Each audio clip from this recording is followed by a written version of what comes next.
நடைபெறுகிற இந்த அனைத்து சங்க ஆர்ப்பாட்டத்தை போலவே நாடு முழுவதும் இருக்கிற 11 பெரிய துறைமுகங்களில் இப்பொழுது இப்படியான ஒரு கண்டன ஆர்ப்பாட்டம் நடைபெற்றுக் கொண்டிருக்கிறது. இந்த ஆர்ப்பாட்டம் இன்றைக்கு ஏன் நடைபெறுகிறது என்றால், இந்த மாதம் 3, 4, 5 தேதிகளிலே தூத்துக்குடி மாநகரில் 5 சம்மேளன தலைவர்கள் உட்கார்ந்து பேசி சார்ட்டர் ஆஃப் டிமாண்ட் எல்லாம் ரெடி பண்ணிட்டு, அடுத்த கட்டமாக நாம் இந்த துறைமுக தொழிலாளருக்கு சார்ட்டர் ஆஃப் டிமாண்டை விலக்கி சொல்லணும் அப்படின்னு சொல்லிதான் நாம் முடிவெடுத்தோம். அதற்கு தான் இந்த 24 அப்படின்னு முடிவெடுத்தோம். ஆனா அந்த கூட்டத்தில் கலந்து கொண்டு பேசிக் கொண்டிருக்கிற போதே ஒன் பை ஒன் ஏராளமான பிரச்சனைகள் வருது. என்ன பிரச்சனை வருது? சார்ட்டர் ஆஃப் டிமாண்ட் கொடுத்துட்டோம், சரி பிடபிள்யூஎன்சி பேச்சுவார்த்தைக்கு கூப்பிடுவாங்க, ஒரு காமன் சார்ட்டர் ஆஃப் டிமாண்ட் கொடுங்களேன்னு சொல்லி கொடுத்துட்டோம். மறுநாடு பம்பாய் போர்ட் ஒரு லெட்டர் எழுதுறான். என்னன்னா, இதுவரைக்கும் வரலாற்றிலேயே அப்படி இல்லை, பிடபிள்யூஎன்சில இருந்து எங்களை டீலிங் பண்ணிருங்க, எங்களை வந்து காட்டி விட்டுருங்க, எங்களால் வர முடியாது அப்படின்னு சொல்றான். அதாவது பிடபிள்யூஎன்சி கான்ஸ்டிடியூட் பண்ணது, பைபார்டைட் பேஜ் நெகோசியேட்டிங் கமிட்டியை கான்ஸ்டிடியூட் பண்ணதே கவர்மெண்ட் ஆஃப் இந்தியா தான். அப்ப கவர்மெண்ட் ஆஃப் இந்தியாவுடைய பேச்சையும் மீறி ஒரு கவர்மெண்ட் ஆஃப் இந்தியாவுடைய ஒரு நிறுவனம் தன்னை அதுல இருந்து விடுவீங்க அப்படின்னு சொல்றது என்ன நியாயம் அப்படின்னு தெரியல. அது ஒரு உடனடியான பிரச்சனையாக நாம் பேச வேண்டும் என்று அந்த கூட்டத்தில் முடிவெடுத்தோம். இன்னொரு விஷயம் என்ன அப்படின்னா, இந்த நேஷனல் மானிட்டைசேஷன் பைப்லைன் தோழர்களாம் சொன்னாங்க. எனக்கு பின்னால் தோழர் ராஜா ஸ்ரீதர் இன்னொரு விரிவா பேசணும்னு ஆசைப்படுறேன்.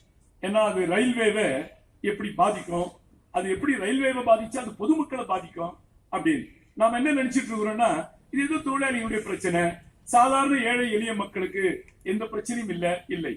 இன்றைய தினம் நாடு முழுக்க இருக்கிற இந்த நேஷனல் மானிட்டைசேஷன் பைப்லைன் அல்லது பொதுத்துறை தனியார் ஆவது அப்படிலாம் ஏதோ அங்க இருக்கிற தொழிற்சங்கம் போராடணும், அவங்களுடைய பிரச்சனை நினைக்கிறாங்க. இல்ல, இது மக்கள் பிரச்சனை.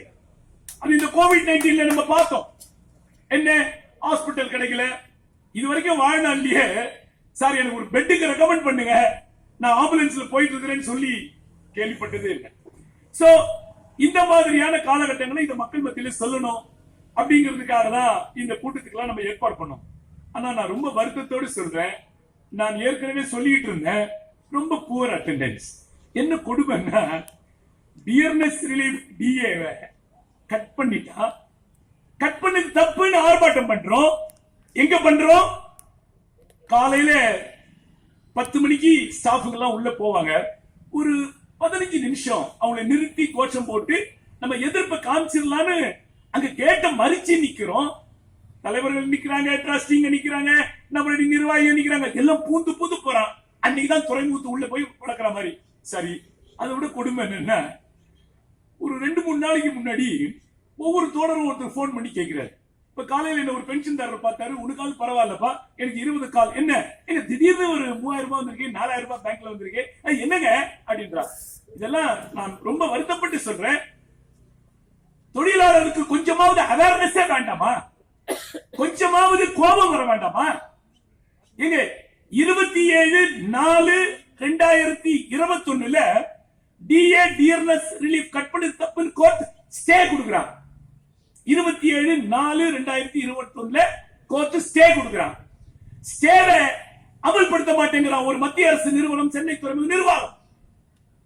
ஆனா மே மாசம் டிஏ பிடிக்கிறான், ஜூன் மாசம் டிஏ பிடிக்கிறான், ஜூலை வழக்கம் போல வந்துடும். ஏன்னா அந்த ஆர்டரு 30/6/2021 வரைக்கும் தான் வந்துடும். ஹைகோர்ட் கொடுத்த ஸ்டே அமலாகல ஒரு மத்திய அரசு நிறுவனம். அதுக்கப்புறம் சங்கம் ஒன்னா சேர்ந்து அவங்க போய் வழக்கு போடுறாங்க. அது கண்டெம்ட் பெட்டிஷன், கோர்ட் அவமதிப்பு அப்படின்னு 13ஆம் தேதி வருது.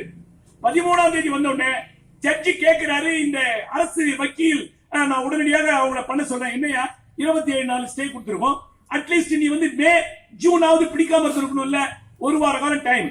நீ முடிவெடுக்கலனா உடனே உன் மேல நீதிமன்ற அவமதிப்பு போடுவேன்னா அவசரமா வேலை பாக்குறாங்க.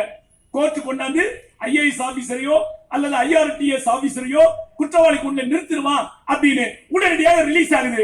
இந்த வரலாறை தொழிலாளி தெரிஞ்சுக்கணும்ல. யாரையாவது போன் பண்ணி கேட்டீங்களா? ரிட்டையர்ட் ஆனவங்க நீங்க ஏதாவது ஒரு யூனியன்ல இருந்து தானே ரிட்டையர்ட் ஆயிருப்பீங்க. யாரையாவது ஒரு யூனியன் பொதுச் செயலாளரையோ செக்ரட்டரியோ ஆபீஸ் பேரை பார்த்து தோழர் என்ன திடீர்னு 3000 ரூபாய் பணம் வந்திருக்கு, என்ன வந்தா வாங்கில போட்டுக்கிறது, வரலன்னா கவலைப்படுறது இல்ல, யூனியன்கார கத்துனா கத்துட்டோம். இது என்ன கூட்டம், இது என்ன கூட்டம்? நான் மயிரெடுத்து சொல்லுகிறேன். இங்க தோழர்கள் ஆஸ்பத்திரி பத்தி மணிக்கணக்கா பேசுறாங்க. நான் உண்மையிலேயே சவால் விடுறேன். ஆஸ்பத்திரியினுடைய சீர்கேட்டை கண்டித்து ஒரு ஆர்ப்பாட்டம் பண்றோம், அப்போ இந்த 54 பேர் வந்து நிப்பீங்க, அவ்வளவுதானே?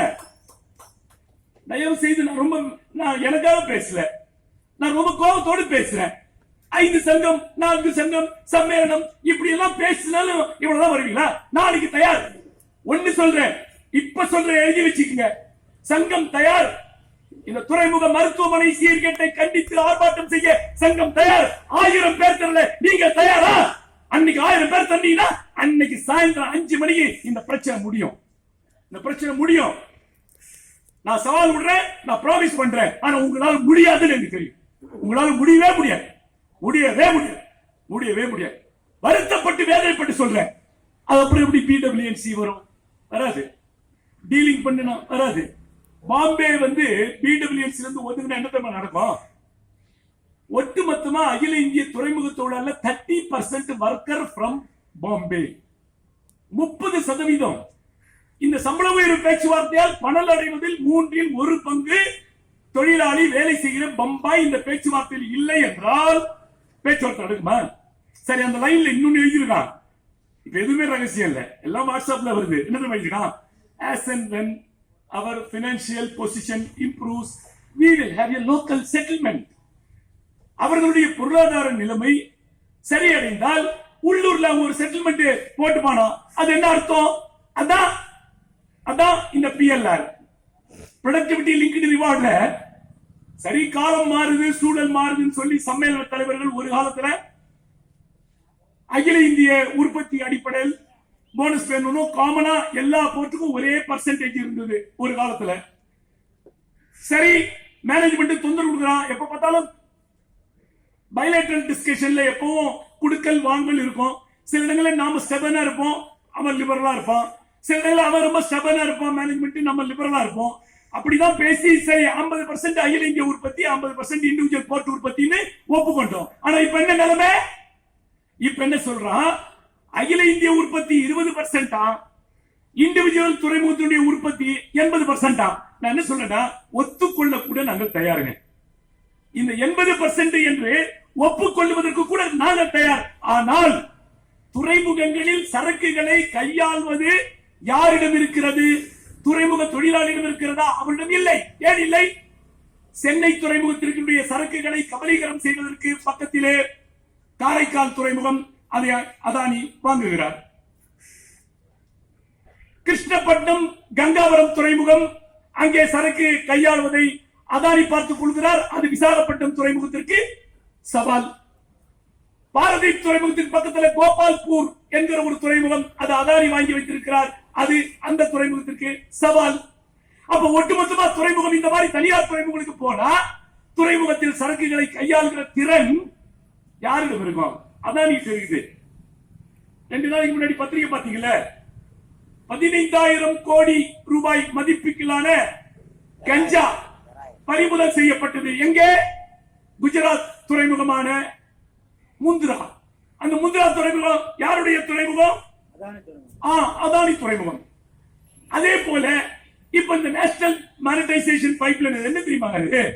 நான் ரொம்ப சுருக்கமா சொல்லிடுறேன், நேரம் இல்ல. நானும் சொல்லிருக்கேன், முடிக்கிற நேரத்தை. துறைமுகங்களுக்குள்ள இருக்கிற எல்லா டெர்மினல்களையும் தனியாருக்கு கொடுத்துருவான்.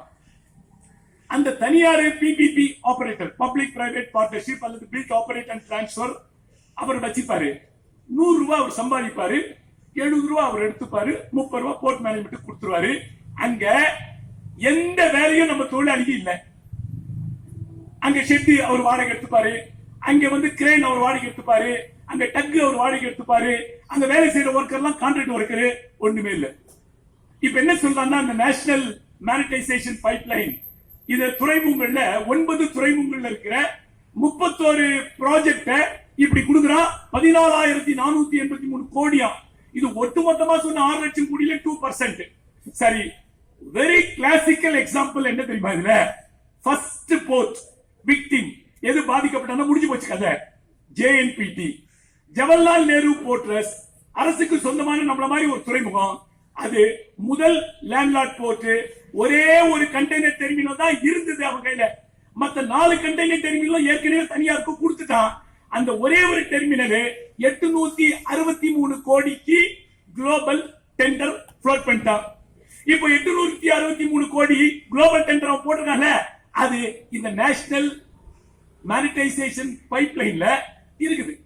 இந்த 863 கோடி இருக்குது.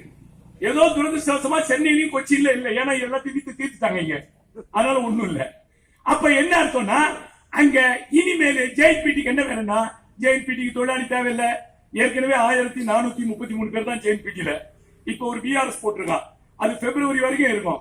அது ஒரு 1000 பேர் போயிருவான். 1000 பேர் போயிருவான் கண்டிப்பா. 400 பேர் இருப்பான். 400 பேர் போதும்.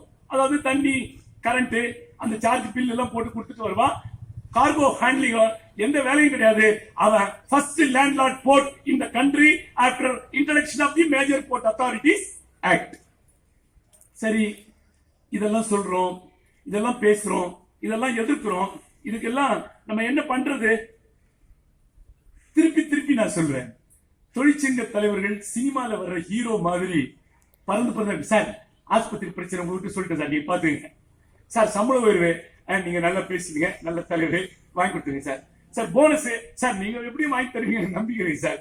ஓகே ரைட்டு, வேற நத்திங். தயவு செய்து இந்த மனப்பக்குவத்தை, இந்த மனோபாவத்தை நீங்க என்னைக்கு கைவிடுறீங்களோ அன்னைக்கு தான் நமக்கு விடிவு காலம். நீங்க ஒரு சின்ன உதாரணம் சொல்றேன். விவசாயிங்க காத்து, மழை, புயல், வெள்ளம், ஒரு வாரத்துக்கு முன்னாடி டெல்லியில கடுமையான மழை. அங்க இருக்கிறவங்க பேசினா அவர் சொல்ற 46 ஆண்டுகளுக்கு முன்னால் இப்படியான ஒரு மழை பெய்யுது, இப்படி பெய்யவே இல்லை, எல்லாம் மிதக்கிறது. ஆனா விவசாய போராட்டம் நடக்குது. அங்க கொள்கை பிடிப்போடு போராடுறாங்க. வருகிற 27ஆம் தேதி நாடு முழுக்க பாரத் பந்த். தேசத்தின் சுத்துகிற சக்கரத்தை ஒரு நாள் நிறுத்துவோம் அப்படிங்கிறான் விவசாயி. அவர்களோடு 10 மத்திய தொழிற்சங்கங்களும் சேர்ந்து நிறுத்துறோம், விவசாயிகளுக்காக ஆதரவாக நிறுத்துகிறோம். அப்படியான ஒரு வலுவான போராட்டம் நடைபெறலன்னா, நான் நிறைய எழுதி வச்சிருக்கேன், ஆனா நான் கோபத்துல பேசல. நான் நேரமும் சரியில்லை, நேரமும் ரொம்ப குறைவு, நான் உங்ககிட்ட வாக்குறுதி கொடுத்துட்டேன், கோபமா இருக்கிறேன். என்னன்னா, தயவு செய்து இனிமேலாவது உங்களுடைய பொருளாதார கோரிக்கைனாலும் வரமாட்டேங்கிறீங்க. உங்களுக்கு பாதிப்பு, நான் ஒவ்வொரு முறை எங்க தோழர் சொல்லுவாங்க, தோழர் ஹாஸ்பிட்டலுக்கு போனாரு, ஆமா ரெஃபரன்ஸ் கொடுத்தாங்க, ஆமா சேர்த்துக்க மாட்டேன்றாரு, ஏன் உங்க சிஜிஎச்எஸ் ரேட்டு ஒத்துக்காது. சரி இல்லடா 20,000 ரூபாய் தான், ஆனா 2 லட்சம் ரூபாய், நீ 1,80,000 ரூபாய் கட்டுறா உனக்கு சேர்த்துக்கிறேங்கிறாரு. கோப்பட்டாரா? அவர் லிஸ்ட் எடுத்து வச்சுக்க, அடுத்த முறை ஆர்ப்பாட்டம் அவர் கூப்பிடு. Nothing doing. வர்றது யாரும் வர்றதில்லை. யார் பாதிக்கப்படுவதாக ஒவ்வொரு சங்க ஊழியரிடம் புகார் அளிக்கிறாரோ அவரே இந்த துறைமுகத்தில் மருத்துவமனை முன்னால் நீங்கள் ஆர்ப்பாட்டம் என்று வைத்தால் வரமாட்டார்.